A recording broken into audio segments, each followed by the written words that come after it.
Selamat pagi anak-anak. Bagaimana kabar hari ini? Semoga selalu sehat dan tetap semangat untuk belajar ya, meskipun belajar dari rumah saja. Sebelum kita mulai belajar, kita berdoa terlebih dahulu.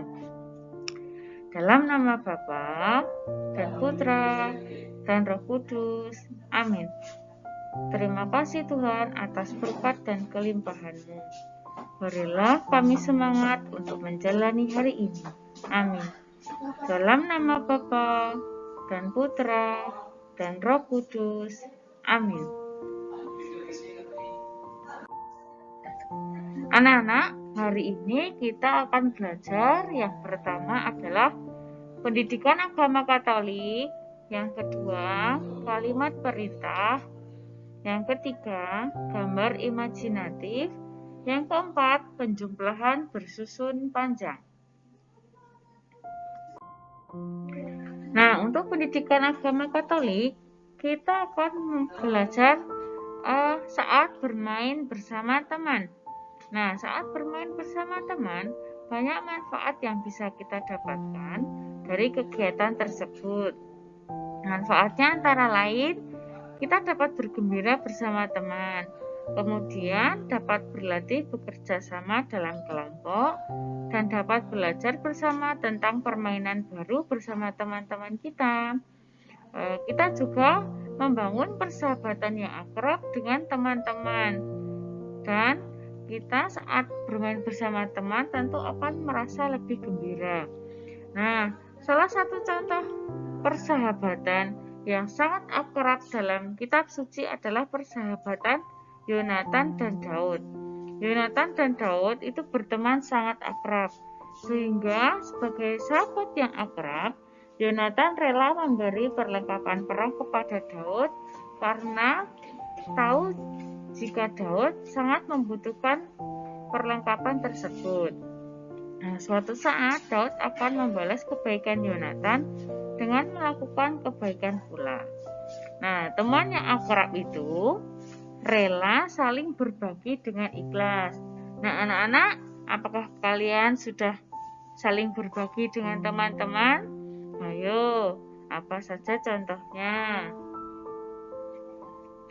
Diingat-ingat kembali ya. Nah, setelah kita belajar pendidikan agama Katolik, kita akan belajar kalimat perintah. Kalimat perintah itu adalah kalimat yang isinya itu menyuruh atau melakukan sesuatu yang diakhiri dengan tanda seru. Kalimat perintah tentu harus diucapkan dengan sopan ya anak-anak. Nah, ini adalah contoh percakapan yang mengandung kalimat perintah. Bagilah bekalmu dengan teman-teman ya, Din. Si Udin menjawab, baik Bu, mengapa kita sebaiknya berbagi dengan teman Bu? Berbagi menunjukkan sikap rukun. Bawalah tempat bekalmu kembali ya. Nah, dalam percakapan ini ada berapa kalimat perintah? Ya, betul. Ada 2 kalimat perintah. Yang pertama itu saat Ibu mengucapkan, bagilah bekalmu dengan teman-teman ya, Din. Berarti artinya Ibu meminta Udin untuk membagikan bekalnya kepada teman-teman Udin. Kemudian yang kedua, bawalah tempat bekalmu kembali ya. Nah, itu artinya meminta si Udin untuk membawa tempat bekalnya kembali. Seperti itu adalah kalimat perintah. Tentu kalimat perintah jangan lupa selalu diakhiri dengan tanda seru. Nah, anak-anak, kalian tentu sering ya membayangkan suatu peristiwa atau suatu tempat, kemudian sesuatu yang kalian bayangkan atau dihayalkan itu salah satunya bisa dituangkan dalam gambar imajinatif. Gambar imajinatif adalah gambar yang bersifat khayalan. Contohnya, kalian membayangkan tentang rumah. Nah, rumah dalam bayangan kalian itu bisa kalian gambar sesuai dengan imajinasi kalian.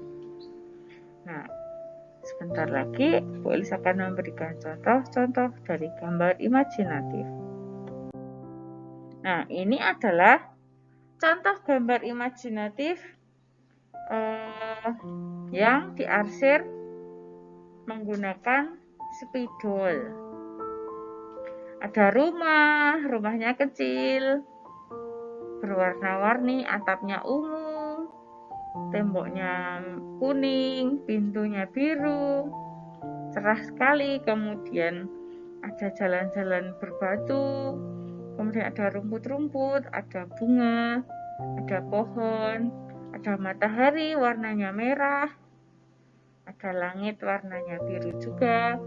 Nah, ini adalah contoh gambar imajinatif yang teknik pewarnaannya menggunakan spidol. Nah, kemudian ini adalah dari zaman Bu Elis kecil, ini adalah satu gambar yang paling populer ya. Ada dua gunung, kemudian ada matahari di tengah-tengahnya baru mau muncul. Kemudian ada jalan berkelok-kelok dan samping kanan kiri ada pohon serta sawah. Nah, kira-kira ini diwarnai menggunakan apa ya? Menggunakan alat warna apa ya? Iya, betul. Ini adalah gambar menggunakan yang diwarnai menggunakan krayon. Tampak bedanya ya anak-anak ya. Kemudian yang ketiga, ini juga gambar bukit, ada 4 bukit, kemudian matahari, kemudian ini sungai ya, karena ada bergelombang. Nah, ini adalah gambar imajinatif dengan pewarnaan menggunakan pensil warna. Anak-anak bisa mengamati perbedaannya ya. Nah, untuk penjumlahan bersusun panjang, anak-anak silakan menyimak video berikut. Baiklah anak-anak, hari ini kita akan belajar tentang penjumlahan bersusun panjang. Sebagai contoh, ini adalah contoh dari buah jeruk misalnya ya. Kita memiliki 1, 2, 3, 4, 5, 6, 7, 8, 9, 10 buah jeruk. Kemudian ditambah 1, 2, 3. Nah, kalau ditambahkan atau dijumlahkan, kita akan mencari hasilnya berapa. Kita hitung 1, 2, 3, 4, 5, 6, 7, 8, 9, 10, 11, 12, 13. Nah, jika dalam contoh kita mencari 13, bisa melihat dari gambar. Jadi, jika misalnya tidak ada gambar, berarti 10 ditambah 3.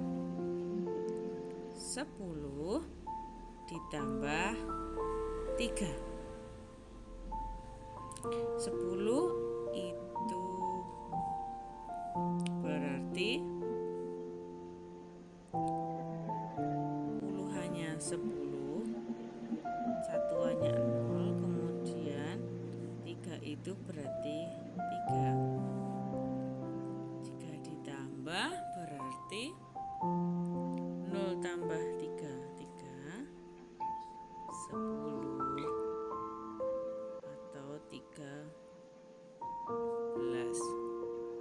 Sampai sini anak-anak sudah paham? Jadi artinya 10 ditambah 3 itu hasilnya 13. Sekarang kita akan belajar jika diketahui bilangan ratusan. Misalnya 267 ditambah 322. Kita akan mencari dengan cara bersusun panjang. 267 sama dengan 200 ditambah 60 ditambah 7. Jadi 267 akan kita uraikan menjadi ratusan, puluhan, dan satuan.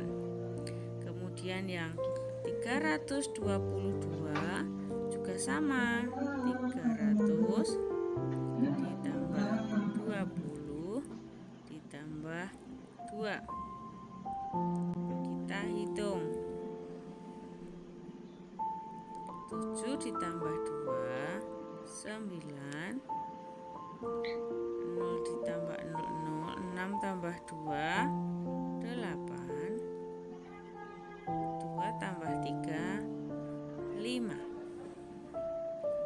Jadi 500 ditambah 80 tambah 9 hasilnya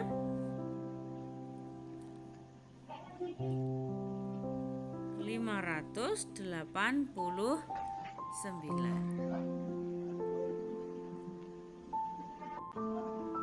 Jadi ini adalah cara menghitung penjumlahan bersusun panjang.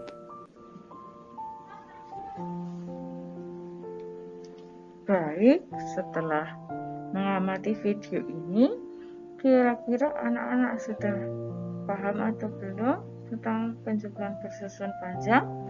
Jika belum, anak-anak bisa menanyakan ke Bu Elis.